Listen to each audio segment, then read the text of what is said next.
going on, YouTube fam? Mary are again. Man, has it been a hot minute or what? We're finally back in the shop. Guys, I've moved on. I'm probably not ever going to film any more motorcycle stuff.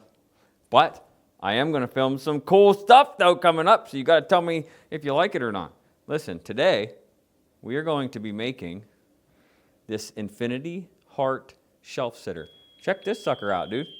This is a 2-piece steel unit.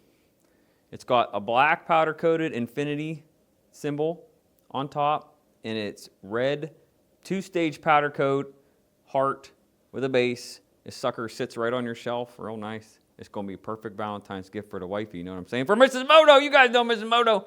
Listen, I don't know if I can call her Mrs. Moto anymore if we're not doing any more motorcycle stuff. I don't know. Anyway, join me today. I'm going to walk you through the entire process of making the Infinity Heart shelf sitter. Let's go.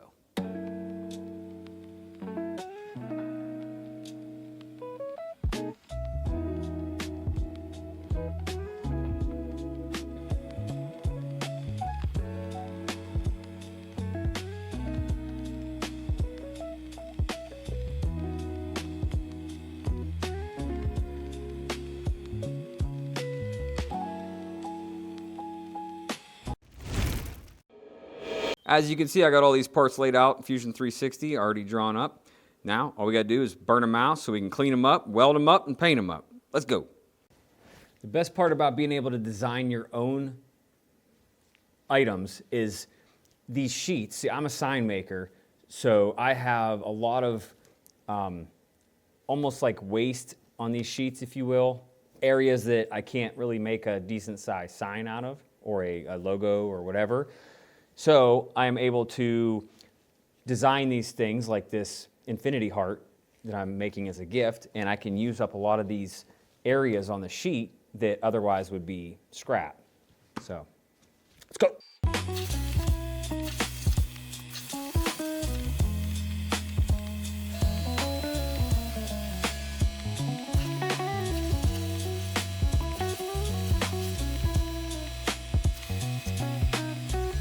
Got the parts laying out here on the table.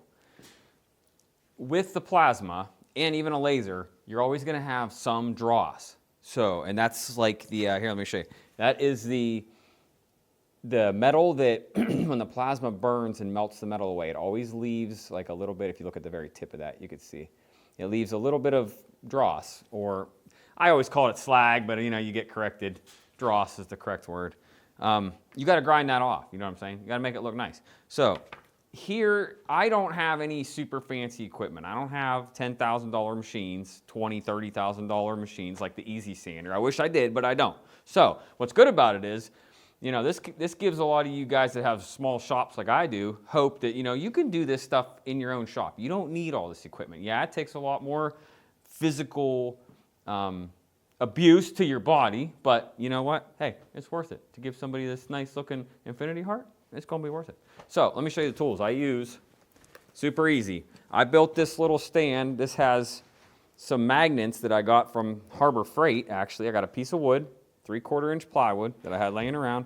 I got 5 magnets from Harbor Freight. They're the ones that you could screw down to stuff. So in the center of those magnets, there's a hole. I just screwed those magnets right down to that piece of wood. And then this piece of metal is just 22 gauge steel. It's just stuck on there. But I used really thin steel. You know, now you can just wipe all your grinding dust right off of this sucker. Look at that. And then these little parts, like for this heart, they stick on there. They're not stiff enough you can't get them off, but they're stiff enough when you're grinding they don't go shooting across the room. And you don't have to hold the part and grind, which is the best part. So I stick them on there, and I hit them with just a standard angle grinder. This is Dewalt, but it's the cheapest Dewalt angle grinder they make because they do seem to burn up in these metal shops. You know, you get metal shavings down inside here. If you don't keep these things real clean, the brushes burn up, they short out, all kinds of stuff. So I just go with the cheapest. I like the Dewalt. The Dewalt seems to hold up. So that's why I go Dewalt. But this is just a Harbor Freight random orbit sander, and I use 80 grit pads on there. 80 grit pads there, and I use 40 grit pads here. So I'll hit it with the 40, clean off the entire part, back and front. I'll clean the whole thing up real quick, and then I'll hit it with the orbital, which gives it a nice even finish, and it also gives the powder a really nice surface to stick to when we get to the powder coating. There we go, clean them up.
If you were wondering what I was doing at the end there, you noticed I was kind of holding these parts and I was using that orbital to like go around the edge. It doesn't matter how well or how perfect you have your plasma cutter set up, it's always going to burn have a slight bevel on the edge of that cut. So you might not even be able to tell with your eye. It might look like you have the absolute straightest cut you got going on, but on one side, there's going to be a sharper edge than the other side. And it's usually the top side is usually a little bit more rounded, which is nice. I always use the side of the steel facing up as my top surface and the side facing down as the bottom surface because of that sharper edge that usually winds up happening on the bottom. So it only takes a second with that orbital to just go around it real quick, and it'll dull it enough to where it won't be sharp to your fingers anymore. That's assuming you don't have a tumbler or anything you could throw your parts in. A tumbler would be awesome. I don't have a tumbler here, so literally everything I do is by hand. Now we're going to prep these things to get them ready for paint. Before paint, let's go ahead and tack weld this heart right onto the bottom of this base plate. Then we'll be ready for paint.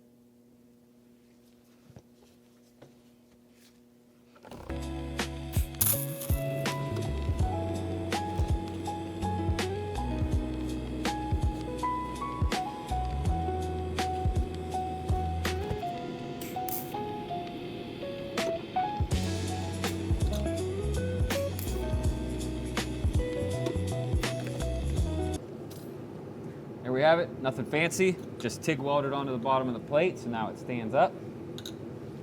Look at that, now we're getting somewhere. And then the infinity heart, the reason why I have a slice in the middle of that heart right there is so that we could put the heart, or put the infinity symbol down in there, so that it will sit on top like so. Just like that. Remember, the heart's going to be red and the infinity symbol will be black, so it'll be a really nice contrast. But first, I've noticed that this slips off real easy, so we're going to put a couple little notches in the heart where this thing will sit. We'll do that right now. All right, I got a couple little spots marked out on the side here, one on each side. I'm just going to do a small little cut with the cutoff wheel. Small little baby cut. This part I am going to have to do by hand.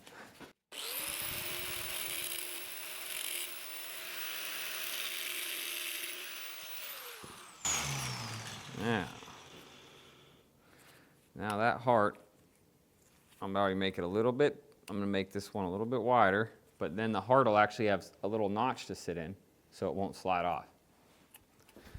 Prepping these particular parts is going to be very easy because I've already basically hit the entire surface of both sides with a grinder and an orbital.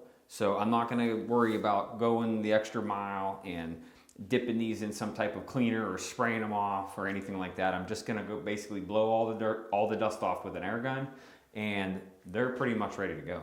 So I'm gonna paint them separately because one's obviously black and one's red.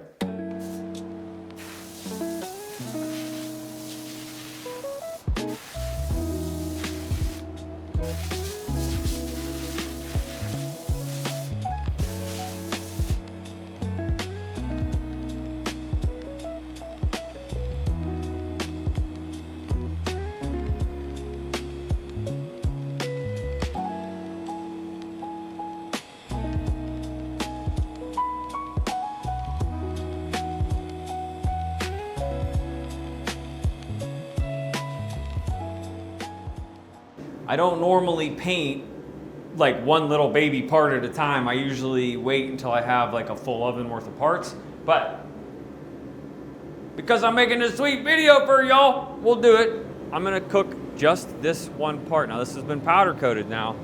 If you don't understand how powder coating works, you basically have your paint particles. Basically what the powder is very fine plastic dust, if you will. Plastic grindings, very, very fine. Now, you don't want to breathe it in, you want to wear a mask. And those particles are positively charged. Your part is hanging on a negative, like a grounding rod. This has to be earth grounded. So your part is hanging on a negatively grounded rod. When you spray your powder by your part, it literally, like static electricity, will stick to that part. Now, of course, there's all kinds of settings and stuff you have to have right in order for it to stick correctly, where it'll stick enough, but not too much, where it gets all clumpy. Because I've had that happen before. It's an ugly thing. You don't want to see that. So, after that powder is stuck on the part, every powder has a specific temperature and time you got to cook it at.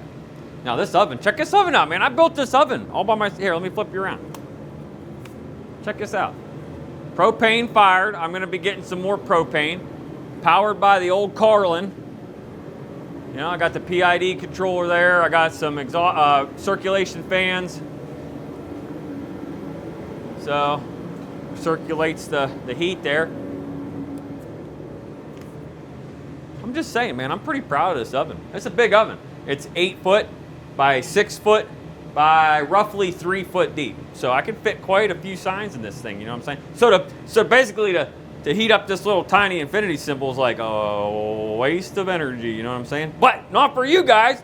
Listen, I'm gonna go ahead and cook this, and while that thing's baking, we're gonna swap the powder out and paint the red on the heart so that it can get in the oven. Okay, let's go.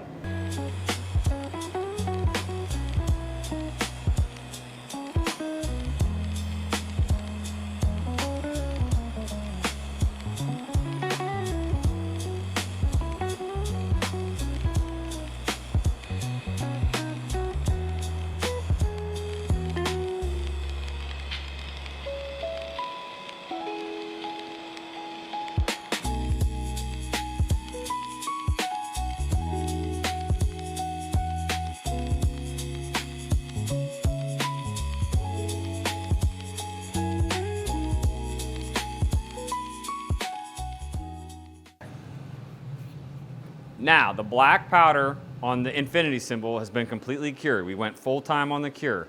But the red heart, now, we're gonna put that in, but it's only gonna be in for 6 minutes until it, what they call flow, it's gotta flow out, which means the powder's gonna melt, but it's just gonna evenly melt, and then we wanna pull it out, because then we're gonna put a clear coat on top, put it back in the oven for the full time, and then you'll really be able to see this red pop. It has a lot of metallic flakes in it that you can't see until you put the clear coat on and it comes back out. Let's get it.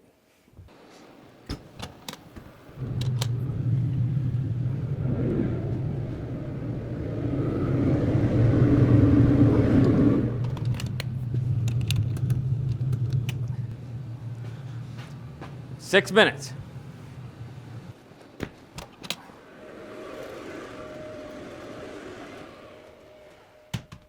All right, now I don't know if you could see this,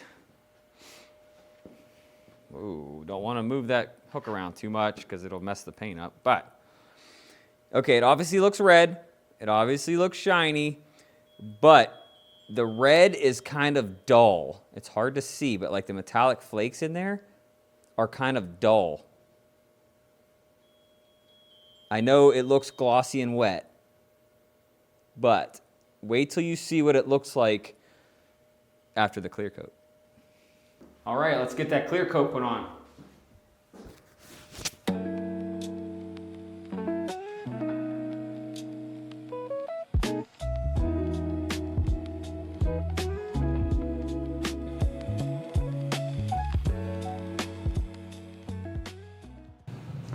Now it's back to the oven for the full cure, which is about 12 minutes. All right, let's see how it looks. Woo, let me get a glove.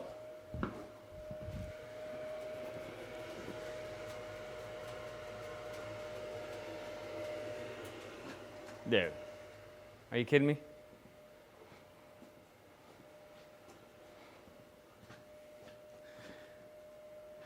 Are you kidding me? Look at that.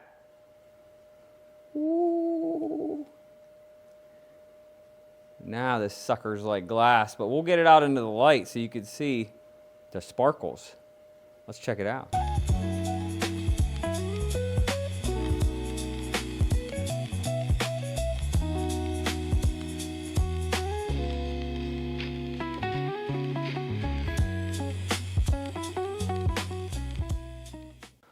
Well, there it is, guys. I hope you enjoyed the video. If you did, smash that like button. Please subscribe. Tell all your homies because they're not going to want to miss any more of these videos. There's going to be a lot more videos. And I got myself a cameraman. So now it is on like Donkey Kong. You know what I'm saying? But I hope you enjoyed that. And let me know. I'm thinking in the future, whenever I make one of these little projects and make a video, I may just give it away to one of my subscribers. What you think about that? Let me know in the comments. Okay, peace.